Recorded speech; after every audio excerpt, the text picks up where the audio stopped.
Hi, here I am discussing an introductory topic from Computer Organization and Architecture, which is a part of BSc Computer Science and BCA. In this session, we will cover the following topics: Introduction, Functional Unit of a Computer, Basic Operational Concepts, then Base Structures, then Performance Measurement of a Computer, finally Multiprocessor and Multi-Computers. What is computer organization? We all know about computer and its functional parts. For proper working of a computer, it is required to arrange all its units in an organized way. So, computer organization describes the functions and designs of different units of a digital computer. That means computer organization is concerned with the structure and behavior of a computer system as seen by the user. It also tells us how exactly all the units of the systems are arranged and interconnected. It involves physical components like electronic circuits, displays, magnetic and optical storage media, electromechanical equipments, and devices for communication.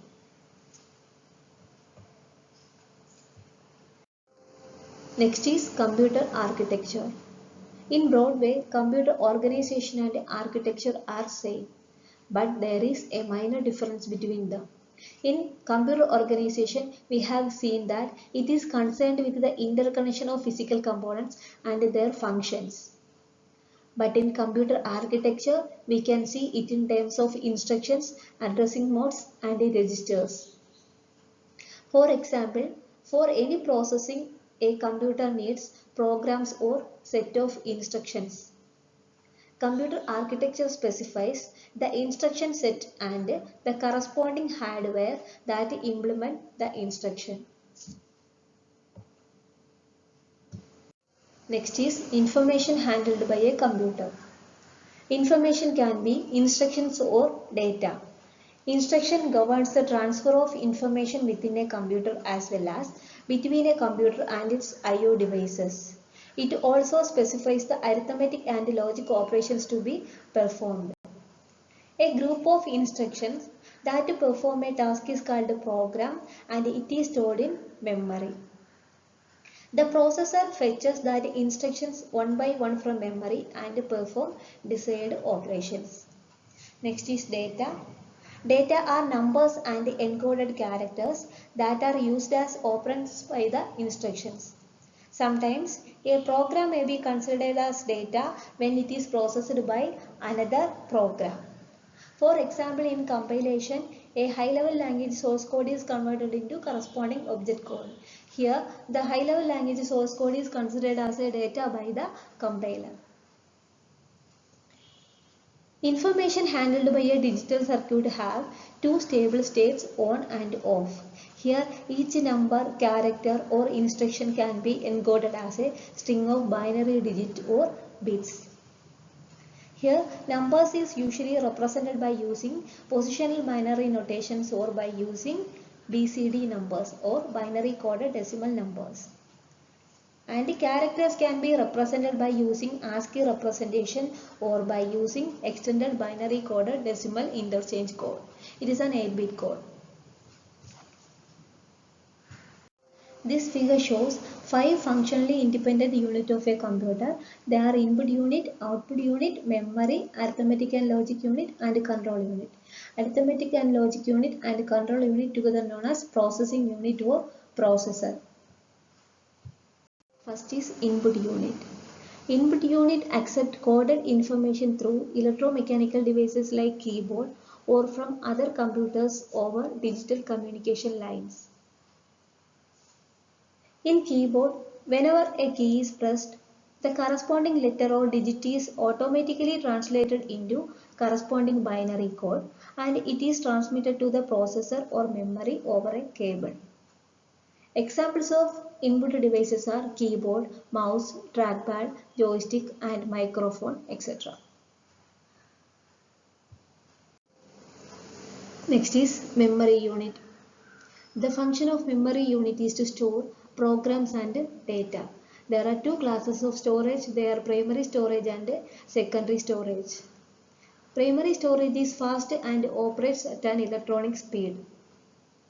Program must be stored in primary memory while they are being executed because processor can access data and instruction directly from the primary memory. Primary storage contains large number of semiconductor storage cells, each capable of storing one bit of information.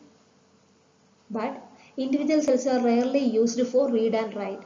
So here cells are processed as a group of fixed size called word. The number of bits in each word is called word length, and each word has distinct address based on its location in memory. The time required to access one word from memory is called memory access time. Random access memory have shortest memory access time. Actually, the memory of a computer is implemented as a hierarchy of 3 or 4 levels of semiconductor RAMs. Fast and small RAM unit are called caches or cache memory. Then secondary memory. Secondary storage is cheaper memory for storing large amount of data and instructions. Examples are magnetic disk, tapes and optical disk. Next is arithmetic and logic unit or ALU. We know that arithmetic logic unit is a part of processing unit or processor. Most computer operations are executed in the arithmetic logic unit of the processor. Suppose we need to add two numbers located in memory. For that, first bring the operands from memory into the processor and perform the corresponding add operation. Then, after performing that operation, we can store result back to the memory or retain in processor for later use. In processor, there is high speed registers are present, which can store one word of data. Next is control unit, which is also the part of processor. It controls and coordinates all other functional unit of the computer. Actually, control unit acts as nerve center that sends control signals to other units and senses their states. Also, it generates timing signals that govern the information transfer between input-output devices, memory and processor.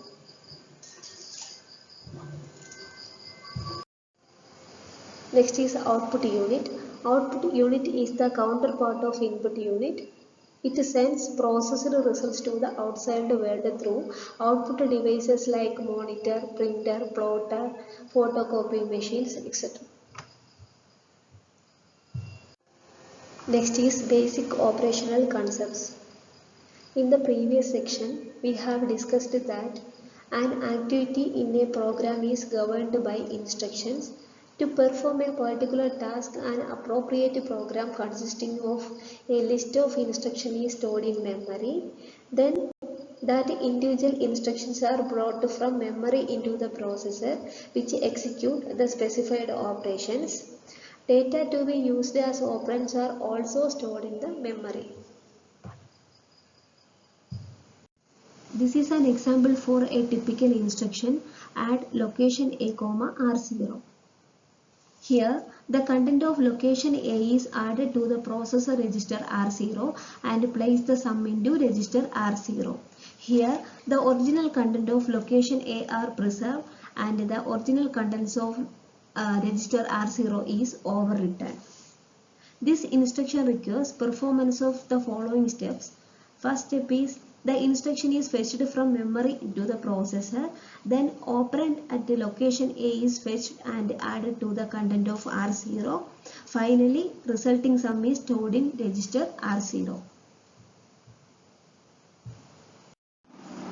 In the previous add instruction, it contains a memory access operation with an ALU operation.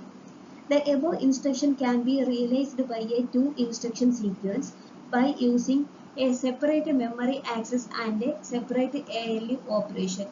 Here, two instructions are used. load and a separate add operation. The first of these instruction transfers the content of memory location A into the processor register R1, and the second instruction adds the content of register R1 and R0 and places the sum into R0. Here, the former content of register R1 and R0 are destroyed and the original content of memory location A are preserved. This figure shows connection between processor and memory. In addition to ALU and control circuitry, there are number of registers are used for different purposes. The different processor registers are instruction register, program counter, memory address register, memory data register, and n number of general purpose registers. First is instruction register. Here instruction registers hold the instruction currently being executed. Suppose in the previous load and add instruction sequence, if currently executing instruction is load, then the content of the instruction register is load. Next is program counter. It contains the memory address of the next instruction to be fetched and executed. In our example, the content of the program counter will be the memory address of the add instruction. Next is MAR means memory address register. It holds the address of the location to be accessed. MDR means memory data register. It contains the data to be written into or read out of the addressed location. For doing a particular operation, the following steps are to be carried out. First, input programs in memory through input devices. Then, set program counter to first instruction to be executed. Then, the content of program counter are transferred to memory address register MAR. After transferring the content, a memory read signal is enabled for accessing that instruction from memory. After fetching the first instruction, it is loaded into the MDR or memory data register. Then the content of the memory data register are transferred to the instruction register IR. Then after decoding, it can execute the instruction.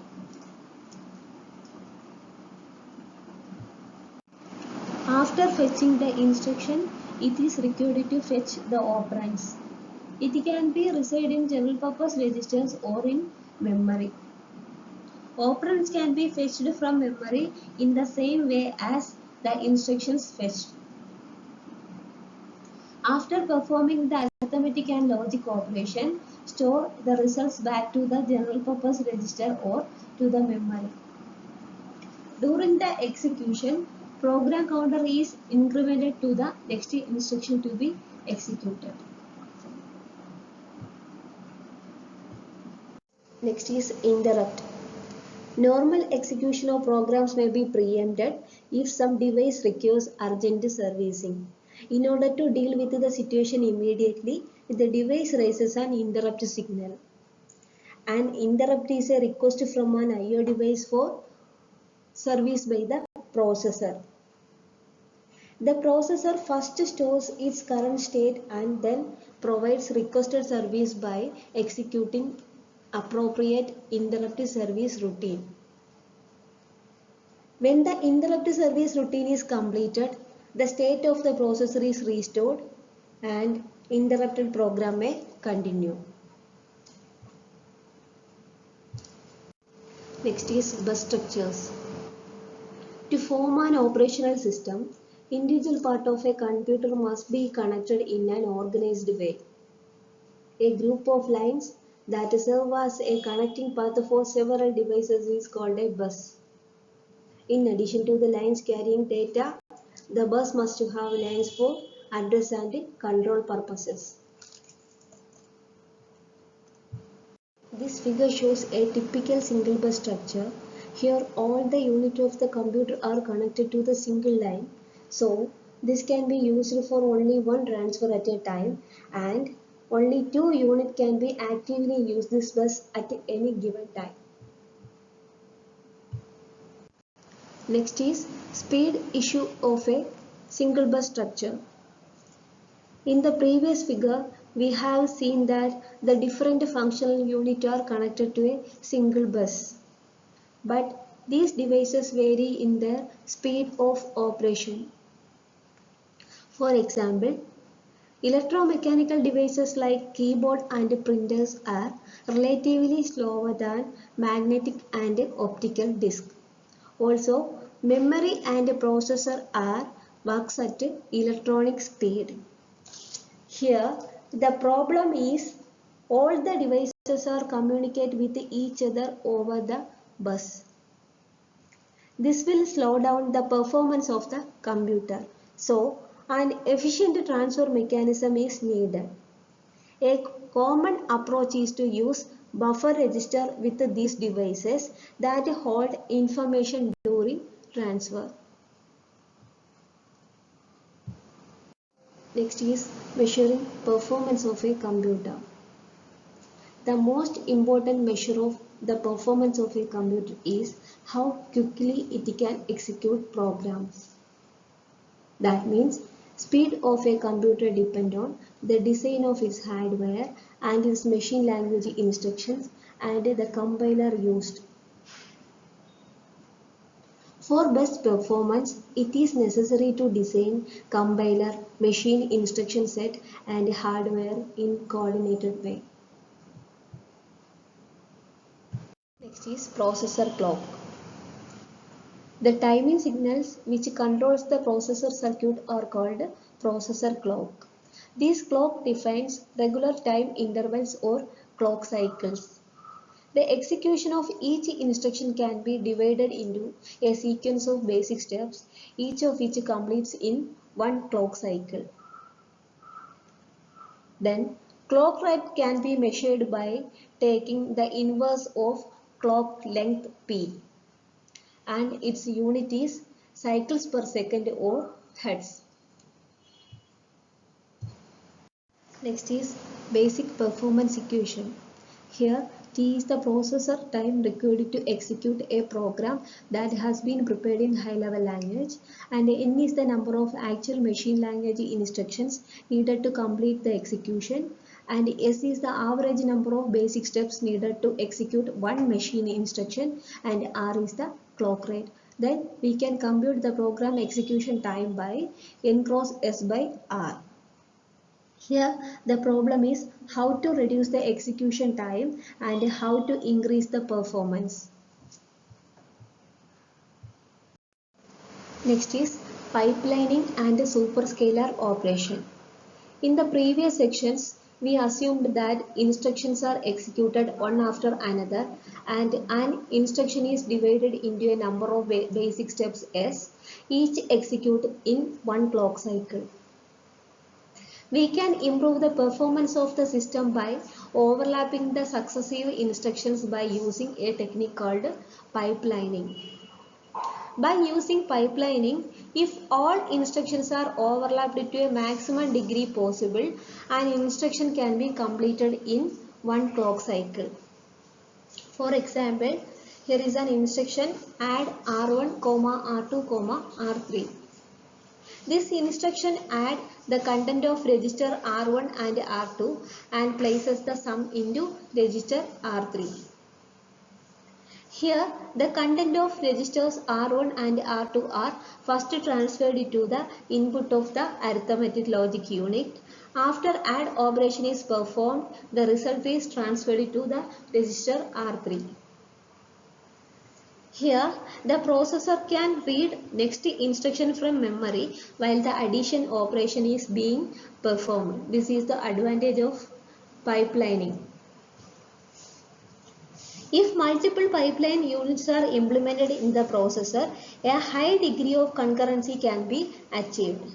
This may lead to the execution of several instructions in every clock cycle. This mode of operation is called superscalar operation. Here, the effective value of S can be reduced to less than 1. Next is clock rate. Here we are discussing the possibilities for improving clock rate are. There are two possibilities. First is by improving integrated circuit technology, it will lead the logic circuit to be faster. Second, by reducing the amount of processing done in one basic step, we can also reduce the clock period P. But if the instruction remains the same, then the number of basic steps needed to be increased by using second method. Next is reduced instruction set computer and complex instruction set computer. These are the two types of instructions used by a processor. In reduced instruction set computer, the processor that has only simple instructions and a large number of instructions may needed to perform a given programming task. This may lead to the value of n to be large and the value of s to be small. In complex instruction set computer, if individual instructions perform more complex operations, fewer instructions are needed. Here, the value of n is small and the value of s is large. Next is compiler. A compiler translates high-level language source program into a sequence of machine instructions. For reducing the number of instructions n, we are using optimizing compiler. An optimizing compiler reduces the product n cross s, which is the total number of clock cycles needed to execute a program. Number of cycles depend not only on the choice of instruction, but also the order in which they appear in the program. The optimizing compiler may rearrange program instructions to achieve better performance. Next is performance measurement. Here we are going to measure the performance of a computer. The clock speed and the architectural features are not reliable indicators for measuring performance. So, the computer community adopted the idea of measuring performance using benchmark programs. These are standardized programs. An organization called System Performance and Evaluation Corporation or SPEC publishes representative application program for different application domains. And it also publishes the test results for many commercially available computers. In spec rating, the program is compiled and run on the computer under test, and the same program is compiled and run on the computer which is taken as reference. So, spec rating can be measured as running time on the reference computer divided by running time on the computer under test. Then, let spec I be the spec rating for program I in the suite. Then, overall spec rating can be measured as by I values from 1 to n, spec I the whole raised to 1 by n. Next, we are moving on to the final topic in this session, multiprocessors and multi-computers. A computer system which consists of a number of processor units are called multiprocessor system. These systems can execute different applications in parallel, and these are shared memory multiprocessors. These systems have increased cost and high complexity. While in multi-computer systems, each have its own memory unit and it is not shared. The communication between the computers takes place through message passing mechanism. So it is also called message passing multi-computers. Thank you.